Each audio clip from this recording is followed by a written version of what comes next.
Olá e seja muito bem-vindo ao episódio inaugural do podcast da Brazilian American Chamber of Commerce da Flórida, produzido em parceria com a Shea USA, o maior hub de notícias para brasileiros na Flórida.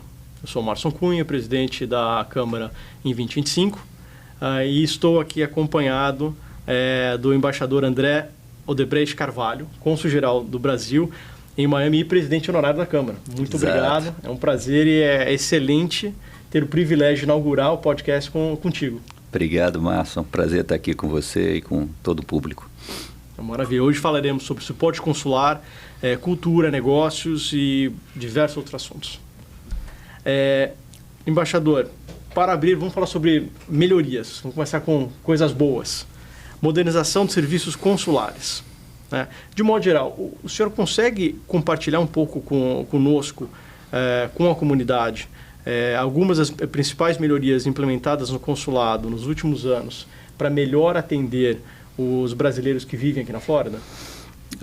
Acho que é um tema bem importante porque muita coisa aconteceu nos últimos anos. Acho que o que de mais importante podemos destacar é a abertura do consulado em Orlando, porque era uma reivindicação muito antiga da comunidade na Flórida. É difícil de fazer porque você abrir um posto tão próximo a Miami exige uma discussão interna, mas eu acho que isso melhorou muito o atendimento e de todo tipo de demanda ali na região, tanto da Flórida Central quanto do Norte. Nós implementamos o e-consular, que é o sistema de solicitação de serviços consulares online. Isso ganhou muita força na época da pandemia e hoje é a referência. Hoje, um serviço consular brasileiro, você pede pela internet e, a depender do serviço, você recebe pelo correio. Você nem precisa visitar fisicamente o consulado. Nós implementamos, e isso especificamente em relação a Miami, nós implementamos o pagamento com cartão de débito. Isso aí parece uma coisa pequena, mas é uma transformação brutal. E nos Estados Unidos as pessoas contam um pouco com a expectativa de que eu faça alguma coisa pela internet, eu tenho como pagar imediatamente. Natural. Nós somos o primeiro posto a fazer isso na rede consular brasileira. A ideia é isso expandir, mas o efeito aqui em Miami foi muito forte como uma facilitação. Hoje em dia, 74% dos pagamentos são feitos usando o cartão de débito. Muito pouco é feito ali na hora.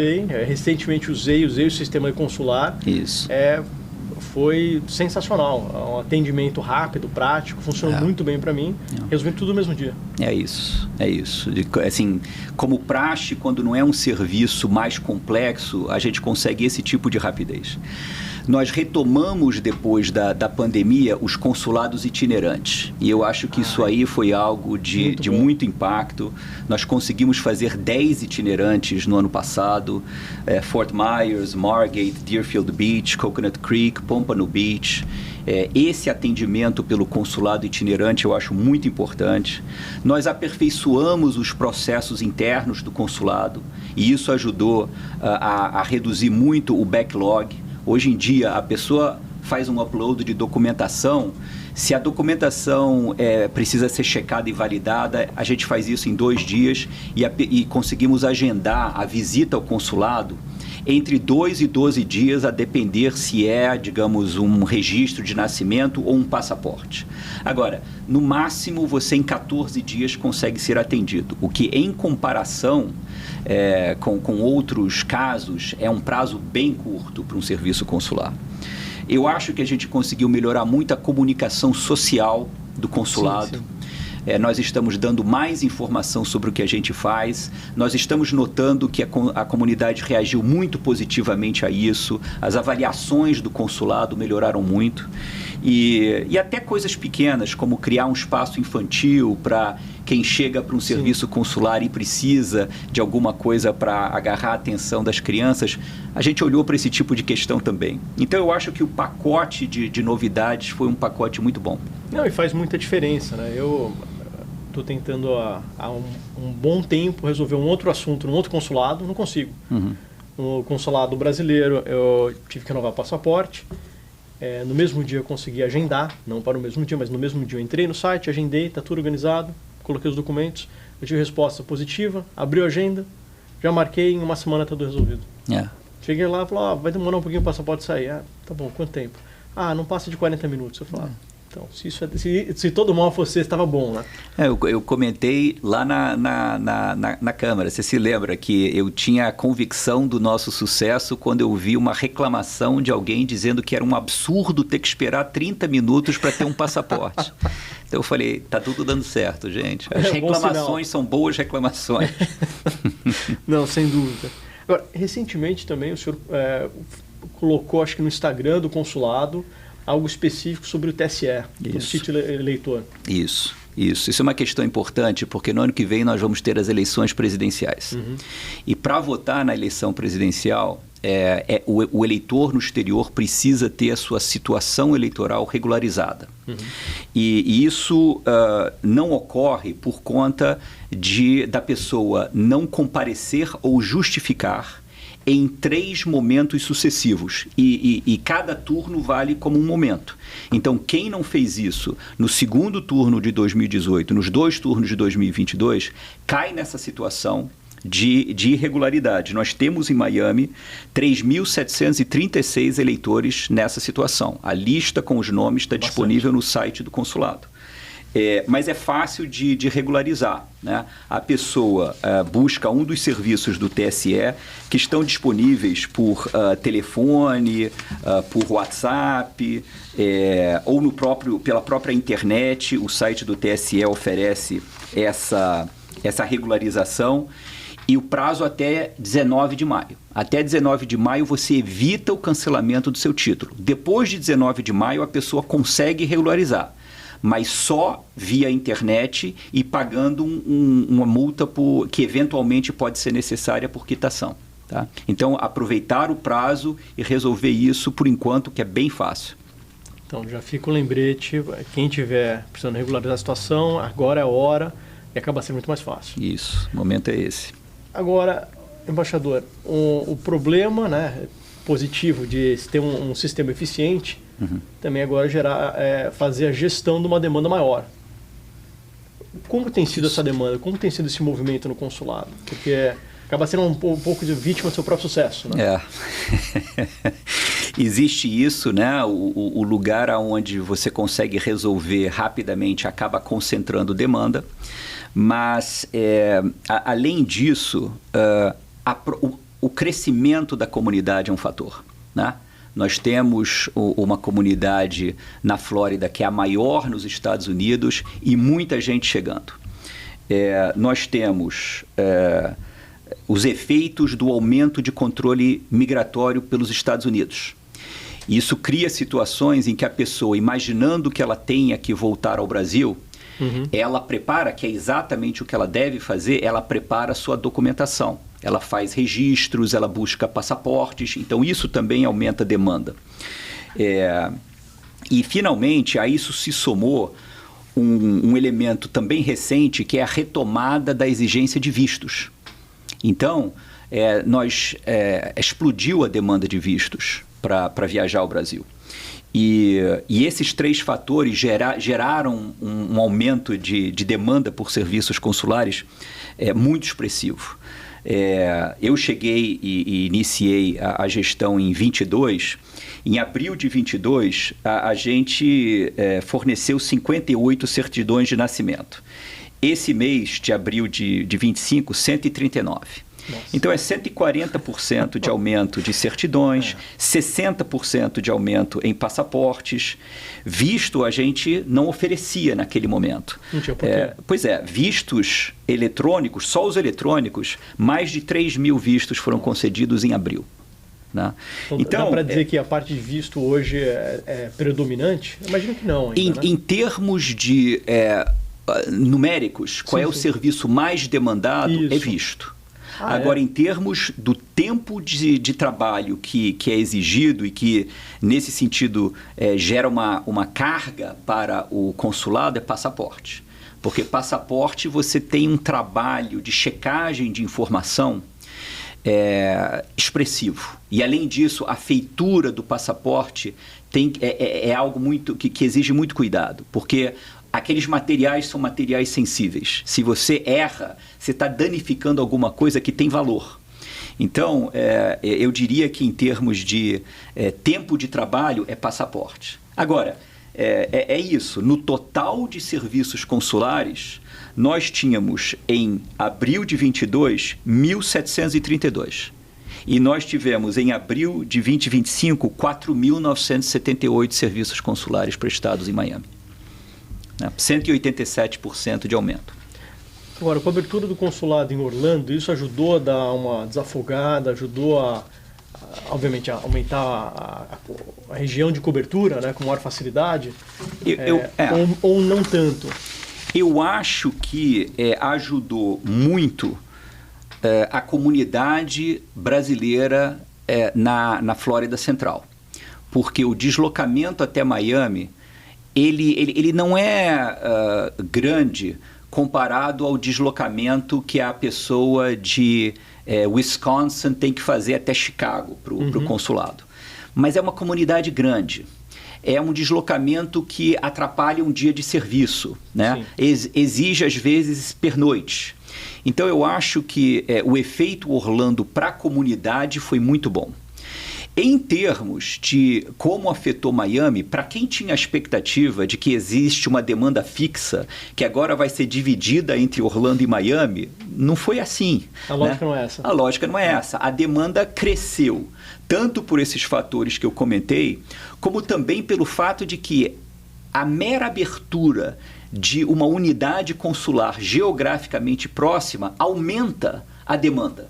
Porque um serviço que a pessoa esperaria algum tempo para pedir, ela não vai esperar se a solução está ali na esquina. Ela antecipa. Então, aumentou bastante, mas eu diria que para Miami não é algo que diminuiu o trabalho que a gente tinha. Ajudou a moderar um aumento de demanda que sem Orlando teria sido ainda maior. Faz sentido. Isso, né? Eu imagino também que isso tenha um impacto cultural, né, regional, para o brasileiro saber que ele tem um amparo perto, né? Saber que aconteça o que acontecer, se ele precisar de um apoio, tem ali um porto seguro. Isso. Eu acho, e isso tem a ver também com os itinerantes. Eu acho que é muito positivo para a relação com a comunidade você dar essa prova que o governo está próximo, que o governo está atento, está interessado em facilitar as coisas. Orlando teve esse impacto e eu acho que o itinerante mais ainda. Quando a gente consegue visitar uma cidade e fazer com que a pessoa que às vezes não consegue uma autorização no trabalho para folgar um dia e vir até Miami, você oferecer à pessoa a possibilidade de fazer isso em Pompano ou em Coconut Creek, há um reconhecimento muito grande e eu acho que isso é importante. Não, isso é muito bom. Mudando um pouco aqui de serviços consulares e o posicionamento consulado, embaixador, qual que hoje é a cara do novo brasileiro aqui? Porque nós passamos por uma série de movimentos migratórios, né? Então, e desde da década de 70 que começou, até hoje nós temos ciclos diferentes, com um perfil de brasileiro diferente e, obviamente, a região nos Estados Unidos também sendo impactada. Isso. Como que o senhor vê isso hoje? Então, nós conseguimos uma informação importante dos últimos trabalhos do censo americano sobre as características dos imigrantes brasileiros na Flórida.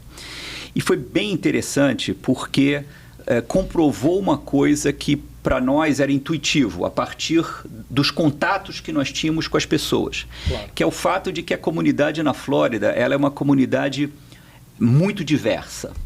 Você tem a totalidade do espectro social brasileiro vivendo aqui na Flórida. Então, o que o censo indicou, enfim, como a gente já esperava, nós somos a maior comunidade brasileira nos Estados Unidos, aqui, é a comunidade aqui da Flórida. Mas, por exemplo, 25,3% dessa comunidade ela está empregada em serviços administrativos, profissionais ou científicos. A média da comunidade brasileira nos Estados Unidos é 20,5%. Então, maior composição desses profissionais de serviços.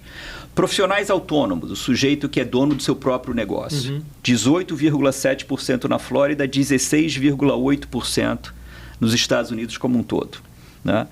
Quando você vai, por exemplo, para o serviço de construção, nós temos também esse grupo na Flórida, 12,4%. Como média nacional nos Estados Unidos, 16,3%.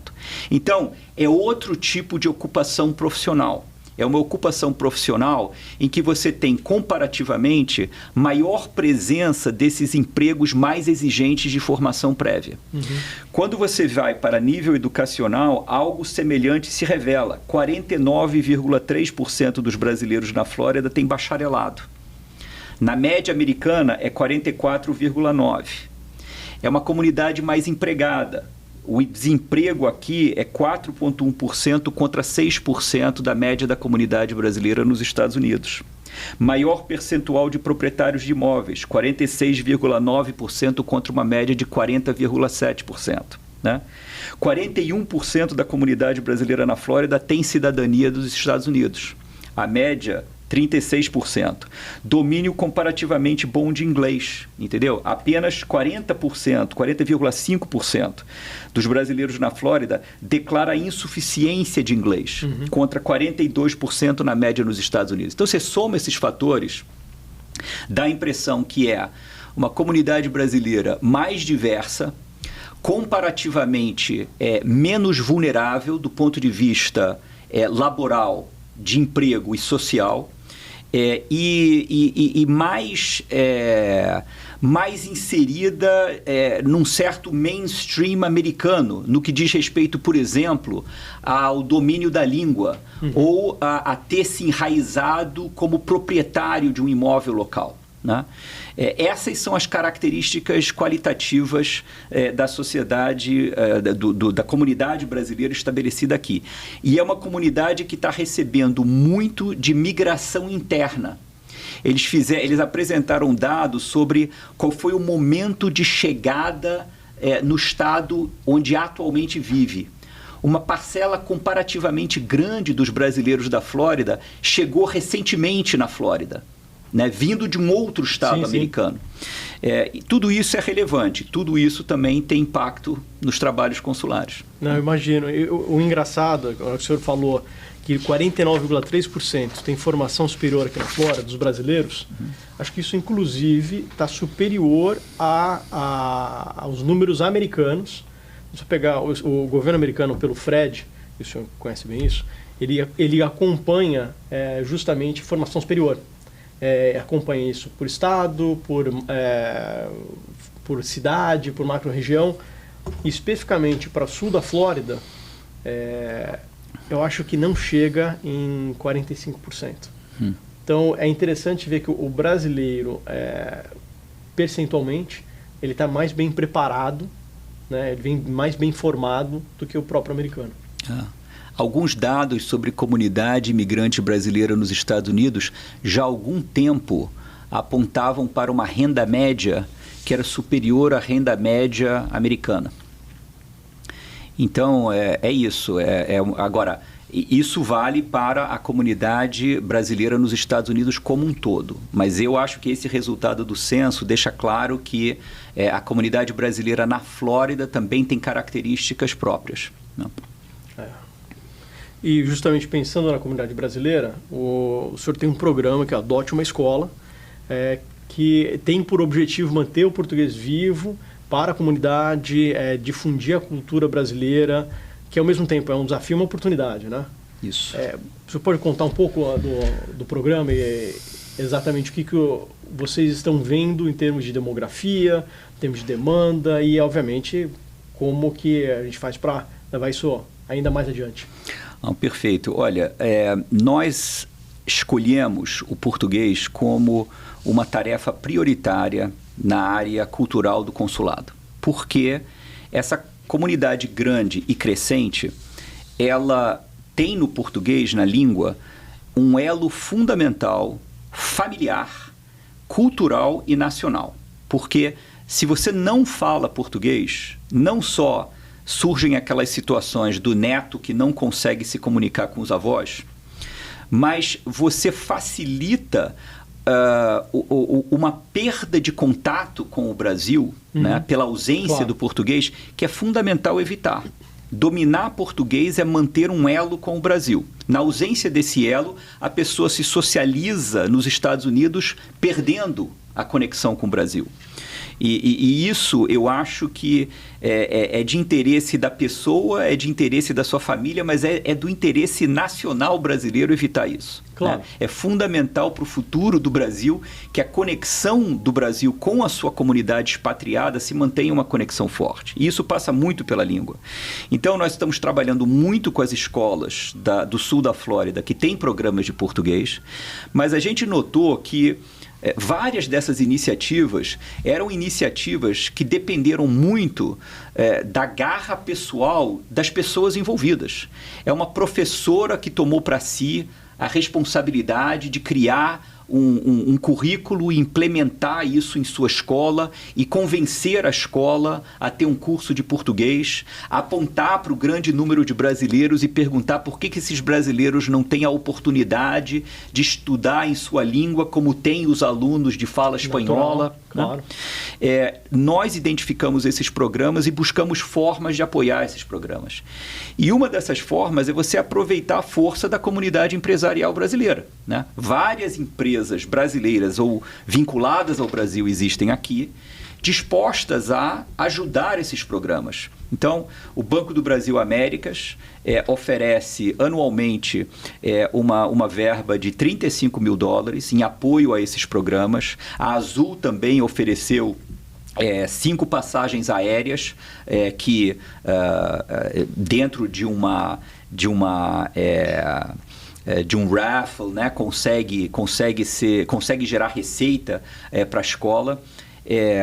6 escolas foram atendidas utilizando esses mecanismos. Bacana. Alguns são programas mais consolidados, como a Ada Merit, a Downtown Doral. Alguns são programas mais novos, como a Monarch High. É o único programa de português no condado de Broward, que para mim é alguma coisa surpreendente, sem considerando dúvida, a quantidade de brasileiros que nós temos em Broward. Mas considerando os 3 condados, o senhor tem ideia de quantas escolas? Olha, nós ainda estamos descobrindo programas. A gente, contactando as escolas, e é muito difícil você conseguir fazer esse acompanhamento plenamente, mas estamos avançando, você descobre que existe uma pessoa ali que, por iniciativa própria, criou um after school, entende? Ou uma eletiva. Claro. Não é uma coisa que é um ensino bilíngue, mas é uma atividade. Então, nós estamos fazendo esse mapeamento e são dezenas de programas. Aqueles que nós conseguimos trazer para dentro do Adote uma Escola são a Ada Merit, Downtown Doral, a Monarch High, Slam Boca Raton e a Olympus Academy, né? Mas nós sempre estamos atentos a outras escolas que merecem esse tipo de apoio. E sempre tentando beneficiar essas pessoas que individualmente se deram ao trabalho de lançar esses programas. Então, o Adote uma Escola é um exemplo de grande sucesso, mas a gente precisa encontrar outros mecanismos adicionais, né? Precisamos. É engraçado, né, que a comunidade brasileira, embora muito ativa, muitas vezes não tem um apoio para manter essa herança cultural, esse link vivo, né, do ponto de vista acadêmico.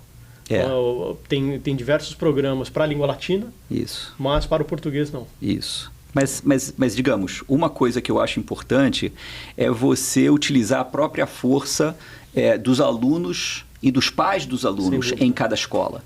As escolas funcionam muito com base em pleitos da comunidade, aquelas famosas associações de pais e mestres.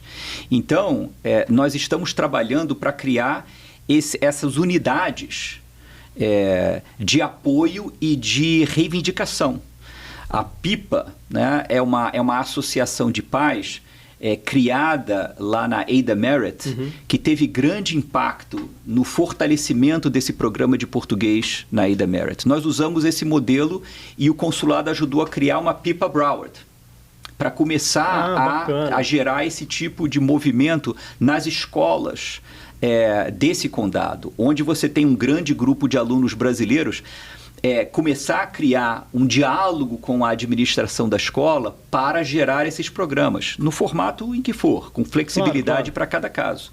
Lá em Weston, nós conseguimos criar um curso numa escola chamada Gator Run, e aqui nos Estados Unidos existe essa lógica da feeder school, né? Então, a elementary cria o aluno da middle school, que cria o aluno da high school. Claro. Nós criamos, por estímulo do consulado, surgiu uma associação de alunos e pais na Cypress Bay, que é a high school conectada à Gator Run, né? Para que algum dia os alunos da Gator Run, que já estão com um programa de português, possam ter também no high school um programa. Então, de novo, criar essa constituency, né? Grupo que está querendo defender seus interesses, né? Faz todo Trabalhamos sentido. nessa frente também. Não, faz todo sentido. A comunidade é expressiva, ela é relevante economicamente. Isso. Então tem que ter esse link cultural também. Isso. Agora a gente tem que... Existem gargalos. Um dos gargalos é a oferta de professores. Você só vai conseguir criar curso se você tiver uma oferta de professores. Perfeito. Não é tão fácil você encontrar hoje professores de português. Então, de novo, é uma cooperação com a comunidade. Nós, juntamente com o Centro Cultural Brasil-Estados Unidos, nós criamos um curso de capacitação online, em que qualquer pessoa com formação universitária, ela pode se credenciar para ser professor de português na Flórida. E esse curso online dá o caminho das pedras, né? É uma forma de você aproveitar a grande comunidade que nós temos aqui, criar uma oportunidade profissional para algumas pessoas dessa comunidade que possam estar interessadas em começar a trabalhar em educação e resolver o gargalo da falta de professores que algumas escolas apontam como a sua dificuldade maior em lançar um programa de português. Então é outra frente de trabalho. Pelo jeito não falta, né? Não falta. Que bom. Mudando agora a lente para negócios, você pode contar um pouco aí de como funciona o SECOM, principalmente para quem está querendo acessar o mercado americano, se internacionalizar e abrir um caminho no mercado americano? Isso. Olha, o comércio Brasil-Flórida já é muito intenso, como vocês na BACCF conhecem bem. Somos o principal parceiro comercial internacional do Estado. Sim. Em 22, meu primeiro ano, o comércio chegou a 22 bi. Segundo ano, 2023, 23 bi. Vamos ver qual é o resultado de 2024, mas a cada ano esse comércio está aumentando $1 bilhão.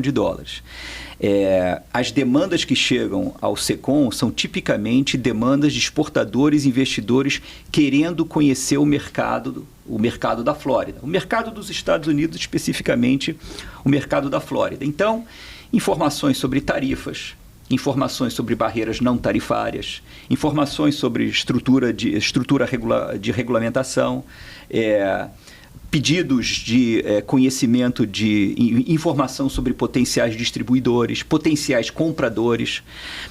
O volume de demandas é grande. Em 2024, o SECOM atendeu 452 pedidos de informação desse tipo. Agora, além disso, você tem promoção de feiras, você tem divulgação de oportunidades de investimentos, turismo é uma área que a gente busca estimular, tanto pelo trabalho individual do consulado, como junto com Embratur e secretarias estaduais. Nós achamos que tem uma oportunidade para o Brasil no desenvolvimento da indústria de cruzeiros da Flórida. Nós precisamos trabalhar essa pauta. E, de novo, aproveitando o contato com a comunidade. E isso eu acho que é a marca maior que o consulado quer deixar. Nós estamos trabalhando matchmaking, o diálogo de brasileiros com americanos, usando a intermediação da comunidade brasileira na Flórida. Na Flórida, para conhecer o mercado local, o exportador brasileiro não precisa necessariamente falar com o importador americano, com todo o desafio linguístico e cultural que pode existir aí. Ele fala com um brasileiro que teve sucesso em se estabelecer no mercado local. Então, as nossas rodadas de matchmaking, que já estão se tornando... elas são gratuitas e nós estamos conseguindo organizar trimestralmente, são encontros de brasileiros com membros da comunidade brasileira na Flórida. E isso tem resultado em negócios. Às vezes, o distribuidor, o contrato de distribuição sai aí, o contrato de representação sai aí. Mas, sobretudo, a experiência desses operadores em quais são os erros mais característicos, quais são os desafios de trabalhar na Flórida, quais são os casos bem-sucedidos e menos bem-sucedidos que ocorreram aqui. Todas essas informações estão sendo canalizadas nessas sessões de matchmaking.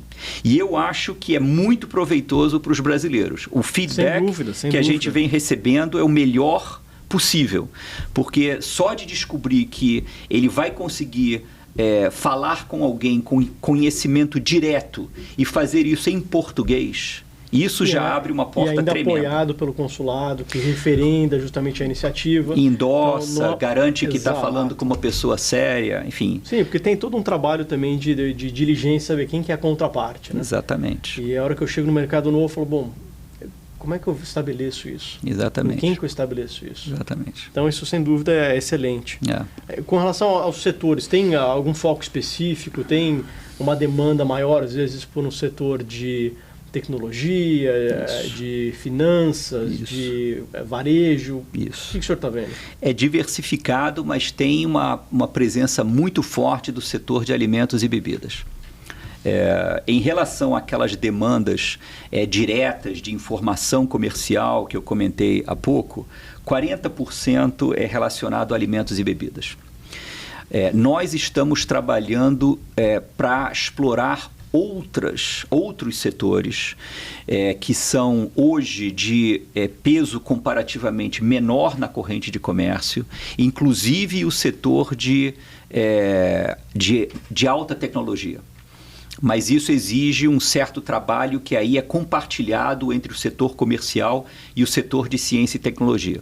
Mas, sem dúvida, em termos setoriais, a predominância hoje, alimentos e bebidas. E justamente pegando um pouco a carona aí no apoio empresarial do SECOM, nós temos uma iniciativa em conjunto, né, que é justamente o prático. Isso. Onde a ideia é empoderar o brasileiro, né, com informações, aproveitando com todo o apoio do consulado e da Câmara, com informações de qual o estado hoje da balança comercial, quais caminhos se seguir, como se monta um business plan. Prático hoje está indo já esse ano para a sua segunda edição, segunda revisão, mas de modo geral, como o senhor vê ele se integrando às atividades e iniciativas do consulado? Isso. O prático é fundamental porque nós recebemos duas camadas de solicitações. Uma camada é a informação de caráter mais geral. Estados Unidos do ponto de vista da regulamentação, Estados Unidos do ponto de vista do desafio legal, jurídico, o desafio do ponto de vista da proteção de propriedade intelectual. É esse tipo de desafio horizontal. E o prático, para isso, resolve porque ele oferece essa base fundamental. Bem abrangente. Né? É bem abrangente. E isso permite ao consulado focar mais nas demandas que são mais específicas, do sujeito interessado num setor, interessado em um segmento. A gente consegue fazer um trabalho mais especialista, talvez. De especialista, o mais feito, a história do tailor-made, né? Um interesse muito particular, porque a base a gente tem como referir a um instrumento como prático, ou então aos recursos de uma outra parceria que a gente explora, que é a parceria com a Apex. e a plataforma Brasil Exportador. Então, o prático e aí a tarefa, como você mencionou, é manter sempre atualizada, né? Rechecar... e expandindo, né? Expandir, mas aquela base da informação de caráter geral facilita ao consulado trabalhar mais no particular, né? Acho que no final do dia, apesar de hoje ter Google, ter AI, ter inúmeras ferramentas, muitas vezes ter a certeza de que a informação foi validada por profissionais, referendada pelo consulado, com o apoio da Câmara, eu acho que no final do dia traz um grau de conforto muito grande. Não tem dúvida. Quem começa a abrir outras frentes, né? Não tem dúvida. Ótimo. Mudando um pouco agora para a parte de cultural e eventos. Quais foram os eventos do ano passado, que obviamente a ideia é aproveitar e promovê-los já para esse ano, que valem destaque? Seja em cinema, gastronomia, música... Olha, meu caro, aí eu tenho que pisar com cuidado, porque são tantos eventos que destacar alguns pode gerar algumas mágoas, mas eu não posso deixar de comentar. Um que nós achamos muito importante é o Arte no Consulado. O Arte no Consulado, que é um programa que permite a artistas brasileiros expor seus trabalhos nos espaços do consulado.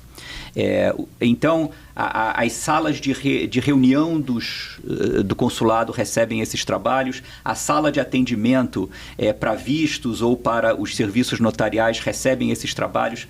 Eu acho fundamental porque é uma oportunidade para os artistas brasileiros, é uma divulgação da cultura brasileira para os americanos, para a sociedade americana, e também um prazer para os brasileiros que estão visitando, que enquanto estão aguardando num tempo, se tudo correr bem, breve, entendeu? O seu atendimento, podem aproveitar também um momento cultural. A cultura combate a saudade, né? A cultura combate a saudade, não tem dúvida. Um outro que eu acho que merece uma referência, porque é uma grande história de sucesso, no cinema, que é o Festival Infinito de Cinema Brasileiro. É uma parceria, se desenvolve em diferentes cidades dos Estados Unidos, inclusive Miami. É um êxito tradicional. Em 2025 vai ser a 29ª edição. Você conseguir implementar uma iniciativa cultural em 29 edições sucessivas merece aplauso, porque dúvida, não é fácil. Claro. E eu acho que essa contribuição também para a visibilidade da arte brasileira nos Estados Unidos é fundamental. Eu acho que a Casa Brasil, que é um evento de divulgação de arte brasileira, design brasileiro, cultura brasileira, durante o Miami Art Week, é de grande importância, é uma parceria que nós valorizamos muito no consulado. E, de novo, né, para citar uma última coisa, eu acho que o apoio que o consulado tem dado aos carnavais e festas juninas nas escolas com programas de português é algo também que a gente gosta muito de poder trabalhar nessa frente, porque... de novo, a comunidade brasileira, os pais aparecem nesses eventos. Sim, e mais próximo com as crianças também. Exatamente. Então tem até algo já direcionado para elas. Isso, é lúdico para as crianças, mas é motivo de orgulho para os pais. Eles gostam de ver que nas escolas, além da cultura americana, além da cultura dos países de língua espanhola, também existem esses momentos de cultura em português. Então, é um tremendo reconhecimento. É um reconhecimento. Eu acho que esses são eventos importantes. Do ponto de vista pessoal, eu não posso deixar de mencionar, no ano passado, o show do João Bosco e o show da Fernanda Abreu, que os dois eu compareci, são dois eventos que têm envolvimento do consulado, mas também parceria com o Infinito, com o Centro Cultural. E João Bosco é espetacular e a Fernanda é espetacular e vascaína, então conta com o meu apoio particular. Embaixador, como que artistas independentes aqui nos Estados Unidos podem solicitar um apoio institucional? Como que eles podem participar, por exemplo, do Arte no Consulado? O acesso é livre. Qualquer pessoa interessada em apresentar seu projeto ao consulado em busca de apoio, escreve um e-mail para o consulado e será avaliado. Então, o Arte no Consulado, por exemplo, combina um trabalho de curadoria do 55 Project, que nos ajuda a encontrar artistas brasileiros de qualidade, mas existe também uma chamada aberta. E esses artistas também realizam as suas exposições. O Festival de Teatro Brasileiro no ano passado foi uma artista e produtora cultural brasileira que individualmente nos contactou e apoiamos. Pô, excelente isso. Essa facilidade, esse acesso direto, que não requer burocracia, não requer nada muito complicado, basta ter iniciativa. Isso. E a sua proposta será considerada. Ah. Não é uma garantia de que conseguiremos apoiar tudo, evidentemente, mas o acesso é livre. Não, isso é ótimo. Vamos falar um pouco sobre bem-estar comunitário e saúde. E pensando em um tempo de viagens e rotinas diferentes, quais são as parcerias hoje que o consulado tem com clínicas locais para vacinas, para check-ups, que acredito que seja uma pauta relevante hoje dentro do consulado? Isso. É uma pauta relevante. Você, Márcio, que faz parte do nosso Conselho de Cidadãos em representação da BACCF, você sabe que o Conselho aborda essa questão da saúde, de como ajudar, com frequência. O mecanismo mais comum são as feiras de saúde. E o Conselho adotou uma estratégia que ao invés de tentar criar suas próprias, apoiar as existentes. Uhum. Nós temos feito isso, a VIP Walk-in Clinic, por exemplo, tem realizado com frequência essas feiras, mas aí, sinceramente, nós precisamos encontrar uma melhor forma de engajamento, porque em 2024 nós realizamos duas, uma em junho e em dezembro. Uhum. Tivemos um nível muito alto de inscrições, por volta de 120 inscrições para cada evento. Agora, por volta de só 20 a 30 consultas efetivamente realizadas. Então, as pessoas se inscrevem, mas não necessariamente comparecem. Então, é uma oportunidade perdida. Eu acho que o problema não é de divulgação, porque as pessoas estão se inscrevendo, mas a gente precisa buscar uma forma de assegurar que a pessoa que ocupou o espaço no evento, de fato, no dia... espaço de outra pessoa que poderia ter aproveitado. Onde precisava. Exatamente. Então, a gente tem aí uma tarefa de conscientização que eu acho que é importante. Agora, além disso, nós também trabalhamos com outras interlocuções, outras parcerias. O Grupo Mulheres do Brasil já realizou uma feira no ano passado, vai realizar em setembro desse ano uma nova feira. Nesse ano eles vão associar saúde e empreendedorismo. Então, de novo, é o que o consulado faz, mas é o que o consulado faz junto com essas pessoas e organizações da comunidade brasileira que são ativas, né? No final do dia, o consulado ele consegue fazer mais, implementar mais ideias, contanto que tem apoio da comunidade. É isso. Eu acho que existe uma grande oportunidade a partir de um trabalho de coordenação entre os médicos brasileiros que se radicaram na Flórida. Mas é um trabalho que o consulado pode estimular, né? No final, isso vai decolar a partir do envolvimento das próprias pessoas. Não, que é primordial, né? Não dá para imaginar que o consulado vai resolver todos os meus problemas se eu não participar. Não, e há muita gente no campo médico, por exemplo, muita gente interessada nisso, muita gente trabalhando essa coordenação. Eu acho que para o futuro teremos algo sólido aí. Perfeito. Falamos um pouco sobre negócios, vamos falar sobre empoderamento feminino e empreendedorismo feminino. Existem dados hoje sobre o número de brasileiras liderando negócio na Flórida? Olha, você não consegue esse tipo de estatística dividindo entre empreendedores, mulheres e homens, né? Uhum. Mas existe uma evidência por conta do surgimento de várias organizações. Então, de novo, no tempo aqui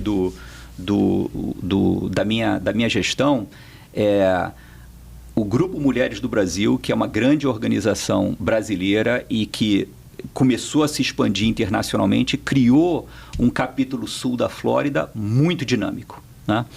E que tem como um de seus pilares desenvolvimento de atividades de empreendedorismo feminino. com tudo que você pode imaginar, desde apoio legal até compartilhamento de boas práticas, aprendizado sobre desafios administrativos, tudo. E mais perto aqui de Miami, nós encontramos o BBWM, né? Brazil Business Women of Miami, que realiza feiras e exposições no outono, na primavera, se tornaram parcerias constantes do consulado nos eventos que o consulado organiza. Algumas das palestras que elas estão organizando, elas usam os espaços físicos do consulado. Então, a mera evidência dessas organizações aponta para um empreendedorismo feminino sólido. Expressivo, né? É expressivo. E muito engajado nos eventos. Quando o consulado faz um evento seu, e a gente tipicamente faz isso, por exemplo, no Outubro Rosa ou em março, no Dia Internacional da Mulher, são dos eventos mais concorridos que a gente organiza. Então, é uma área de grande interesse. E tanto pelo que nós estamos fazendo no SECOM, como o que nós estamos fazendo agora com o Espaço da Mulher Brasileira em Miami, nós estamos conseguindo, eu acho, desenvolver um trabalho de impacto. Isso é muito bacana. Hoje, realmente, a hora que você observa todo o landscape empresarial, ter esse apoio direcionado, essa iniciativa, ainda por cima de uma maneira bilíngue, né? Principalmente para empresária que está abrindo portas aqui, acho que faz muita diferença. Isso é muito bom. Isso. A reação tem sido a melhor, né? É muito positivo, as ideias se multiplicam, são muitas pessoas, as áreas a que elas se dedicam são as mais variadas. Então você vai às feiras do BBWM, sabe, você tem gente trabalhando desde cerâmicas e revestimentos, a serviços de seguro, a alimentos, a têxteis, de tudo. É muito positivo você ter esse contato. É muito bom. Mudando agora um pouco para voluntariado e solidariedade. Tem um programa específico, né, que o consulado apoia contra a violência doméstica. Isso. Como que isso nasceu? Chegando aqui e estudando os exemplos de outros postos, nós tomamos conhecimento do Espaço da Mulher Brasileira, que era uma iniciativa forte em Boston e em Miami. Em Boston eu creio que foi o primeiro em 2017. E nós chegamos à conclusão que, pelo tamanho da comunidade, por essa evidência do lado negativo, a evidência dos problemas associados à violência doméstica e tráfico humano. E do lado positivo, a evidência da força do empreendedorismo feminino e outras ações de uma pauta de interesse feminino, nós sentimos que era preciso criar o Espaço da Mulher Brasileira Miami.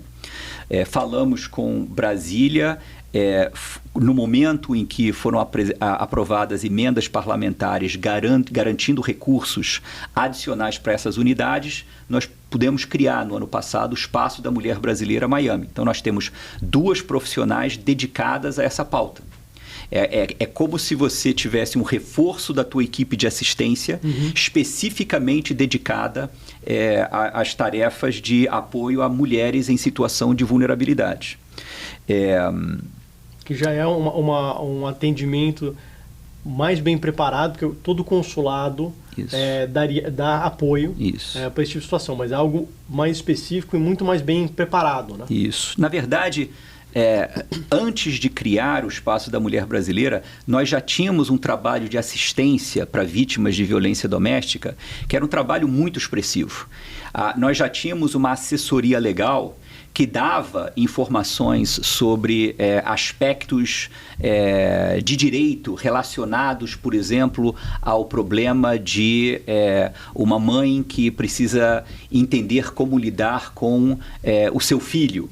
E o seu desejo de viajar para o Brasil com seu filho. Nós já tínhamos uma assessoria psicológica para ajudar no apoio emocional a essa pessoa, orientar essa pessoa em como sair de uma situação de depressão relacionada ao desafio que ela estava vivendo. Agora, quando você consegue 2 funcionárias adicionais especificamente para essa pauta, você não só consegue dedicar mais tempo a essas pessoas como você conseguiu alguma coisa que foi fundamental, que é você consegue fazer um outreach. Você começa a falar com as entidades brasileiras e americanas dedicadas a essa pauta. Então, a gente estabeleceu a Rede de Apoio à Mulher Brasileira, formada por entidades brasileiras e americanas. Então, Women in Distress, que é uma organização de Broward dedicada a vítimas, que oferece tanto apoio quanto abrigo para pessoas que precisam sair de casa, né? Pessoas da Força Policial, entidades que oferecem ajuda legal gratuita, quem oferece apoio material para pagar um aluguel, né? Nós criamos, graças a essas funcionárias, contato com essas entidades. Algumas eram brasileiras, então já estavam orientadas a vítimas brasileiras. Algumas não. Trabalhavam tipicamente com mulheres americanas ou mulheres latino-americanas, mas não brasileiras, por causa, novamente, frequentemente do desafio da linguagem. Então, esse exercício é para trazer essas parcerias e facilitar o acesso das brasileiras a esses recursos. Engraçado como toda a mudança de ser receptivo e ser mais ativo exatamente. Abre uma enormidade de possibilidade e faz com que a rede possa crescer muito mais. Né? Exatamente. Quando você começa a buscar trabalhar proativamente, você começa a encontrar novas soluções. Então, por exemplo, nós estabelecemos uma cooperação com o Instituto Maria da Penha, no Brasil. Por quê? Primeiro, porque o Maria da Penha ajuda você a melhorar muito a assistência que você oferece às mulheres, porque eles têm um know-how fantástico. 2, você passa a ter um parceiro para as situações de uma mulher em Miami, no sul da Flórida, que está enfrentando uma situação e quer viajar para o Brasil, mas teme que, chegando no Brasil, pode enfrentar um risco em decorrência do seu ex-companheiro ou a família dele. Então, você precisa ter uma estrutura de apoio para a volta dela ao Brasil. E a parceria com o Instituto Maria da Penha viabiliza a criação dessa estrutura de apoio que permite ela viajar em segurança. Do mesmo modo, se o Maria da Penha se descobre que tem uma pessoa que está recebendo a assistência e que vai viajar para a Flórida, eles podem nos contactar e acionar a estrutura de apoio que a gente criou aqui. Eu imagino que o apoio emocional, legal e logístico, né? Exato. Para a pessoa faça toda a diferença, não mais uma situação fragilizada. Exato. Uma pessoa que é um contato do Maria da Penha que viajou para os Estados Unidos e, por acaso, teve filho aqui. Aí, via o contato com a Rede de Apoio à Mulher Brasileira, a gente consegue acionar o programa Welcome Baby, que oferece enxoval para mães de recém-nascidos. Todo um conjunto de possibilidades e parcerias. E o Espaço da Mulher Brasileira e esse reforço de pessoal viabilizou isso. Foi bem importante. Realmente é mais um trabalho excepcional do consulado. Obrigado. Mas esse, de fato, de novo, né, acionando as parcerias, acionando as conexões. Sem dúvida. Acho que, de modo geral, a gente vai muito mais longe trabalhando junto. Né? Sem dúvida. Com relação ao calendário de ações solidárias para 2025, o que nós temos para esse ano? Olha, novamente, nós temos a expectativa de que a Rede de Apoio à Mulher Brasileira vai lançar várias iniciativas. Essas ações do Grupo Mulheres do Brasil, ao longo do ano, como este evento que eu mencionei em setembro, vai ter essa pauta. E nós temos também uma ação específica do consulado, que são as palestras Mulher em Pauta. A gente abre a estrutura do consulado e a filmagem, a gravação, a disponibilização na internet, no site, nas redes sociais do consulado, de palestras, apresentações de qualquer grupo interessado em trazer uma pauta de interesse da mulher no sul da Flórida. Isso foi também uma explosão. Em dado momento, nós estávamos realizando esses eventos toda semana. Toda semana a gente organizava uma palestra, uma apresentação do Mulher em Pauta.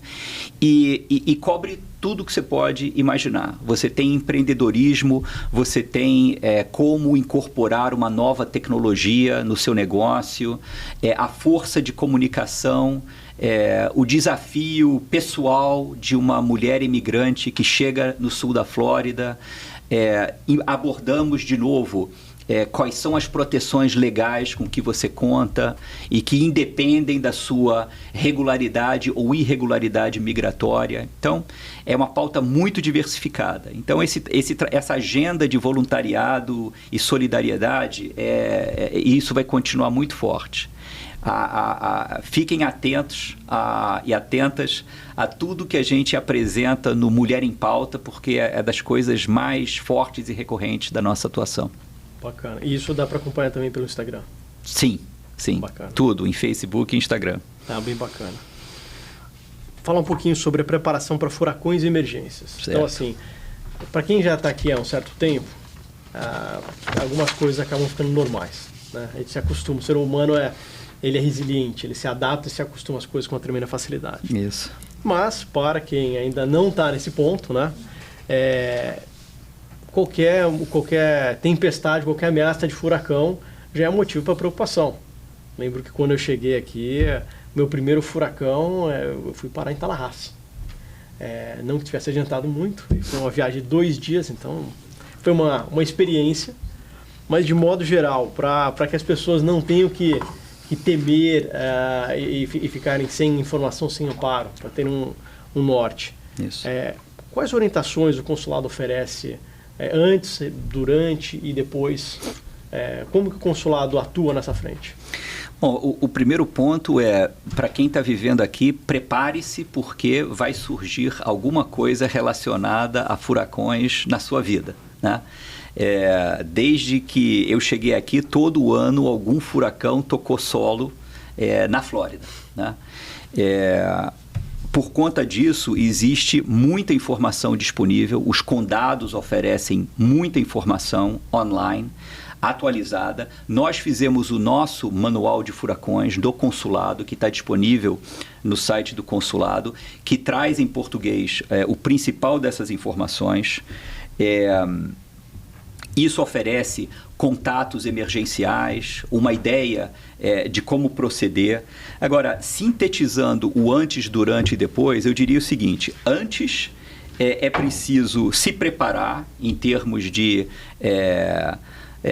mantimentos ou água ou aquilo que você vai precisar contar na eventualidade de um corte de luz. Perfeito. Durante, eu acho que é fundamental estar resguardado. Isso é um conselho fundamental. Tentar fugir do furacão depois que o furacão já está próximo é a pior ideia, né? O momento de sair é antes, né? Acompanhar a expectativa de trajetória e, se existe um risco da trajetória passar por onde a pessoa mora, sair cedo, né? A posição de maior vulnerabilidade é estar na estrada durante a passagem, né? E o o conselho fundamental é cuidado quanto ao momento de voltar, porque várias mortes ocorrem no retorno. Seja porque a pessoa se aproxima de uma estrutura fragilizada que desaba, seja pela combinação de fiação solta e alagamentos. Então, é um conselho das autoridades americanas que a gente replica: só faça o retorno quando é seguro retornar. Às vezes querer antecipar um retorno para pegar menos trânsito, ou querer antecipar um retorno com preocupação com o bem patrimonial, não é bem... A angústia de ver como é que está a minha casa, tudo isso é compreensível, mas o momento de risco é esse, o momento do retorno também. Isso é uma parte que às vezes as pessoas esquecem. Falando agora que já passou, não tem mais pior, risco. Exato. Não, ainda Cuidado. tem risco. Exato. Muito bom. Embaixador, falar um pouquinho sobre essa conexão de consulado e Câmara. Então, as conexões fazem toda a diferença para quem chega. E o senhor, como presidente honorário da BSCCF, desde a sua chegada no consulado aqui em Miami. Como o senhor enxerga essa parceria, essa nossa relação? Olha, Márcio, é uma relação muito positiva, é uma relação muito próxima. Foi um dos meus primeiros contatos logo que eu cheguei. Meu antecessor também tinha uma relação muito próxima e destacou a importância da BACCF como um interlocutor, como uma parceria. E eu acho que tanto do lado do estímulo às atividades empresariais, sobretudo dentro desse marco do consulado, de priorizar a experiência de quem está aqui como um caminho das pedras para quem quer chegar, eu acho que a parceria com a BACCF foi fundamental. Mas eu estou vendo também essa relação que se expande. E eu vejo a Câmara muito engajada. São participantes no Conselho de Cidadãos. A agenda do Conselho é uma agenda que trata de tudo. E eu sempre vejo na BACCF vontade de engajar. Então, por exemplo, eu acho que para o crescimento do Adote uma Escola, essa incorporação de novos parceiros para dentro desse apoio às escolas com cursos de português, eu vejo a Câmara como uma parceria que vai crescer. Para o futuro, eu acho que os integrantes da Câmara terão interesse, à medida em que o programa for demonstrando, confirmando a sua seriedade, o impacto que consegue ter, revelar essa importância do português, inclusive para os empresários. Porque os empresários os empresários brasileiros e os empresários americanos com vínculos com o Brasil, mais e mais vão querer assegurar trabalhadores qualificados com domínio de português no sul da Flórida. Então, o ensino de português é um interesse econômico. Sem dúvida. Tem do brasileiro que aprende e do empresário que ajuda a financiar esse ensino de português. Eu acho que o engajamento vai crescer nessa área. Quando a gente faz alguma coisa em ciência e tecnologia, também a Câmara é um interlocutor que a gente busca aproveitar. Então, foi uma parceria, continua a ser, e eu acho que vai seguir crescendo. Para além dos contatos comerciais e de investimento estrito sensu, para um enfoque mais abrangente de tudo que a comunidade pode criar aqui no sul da Flórida. Não, muito bacana. O sentimento é mútuo, que o nosso crescimento e o nosso alcance conta muito com o vosso apoio, mas também com o apoio institucional do consulado, porque no final do dia somos brasileiros, temos uma ligação forte com o nosso país e, sem dúvida, juntos construímos muito mais. Isso. Embaixador, uma mensagem final para depois nós encerrarmos. Qual consideração o senhor tem hoje para as comunidades brasileiras na Flórida? E eu falo comunidades porque nós temos núcleos espalhados, né? Isso. Pelo estado. Qual a sua consideração final? Olha, Márcio, eu não vou voltar a repetir um pouco o que nós temos feito, porque falei até demais. Mas eu queria dar duas mensagens. Uma o consulado segue de portas abertas. Quem tem uma iniciativa, quem tem uma ideia, quem tem um projeto que acha importante, merecedor de apoio, venha falar com o consulado, porque nós sempre estamos atentos a novas oportunidades, a novos campos de atuação. A gente entende trabalho consular lato sensu, né? Os documentos e os passaportes são o núcleo do que a gente faz, mas a gente quer atuar mais e mais de acordo com os interesses de uma comunidade que mais e mais vai crescer e se tornar complexa em seus interesses, né?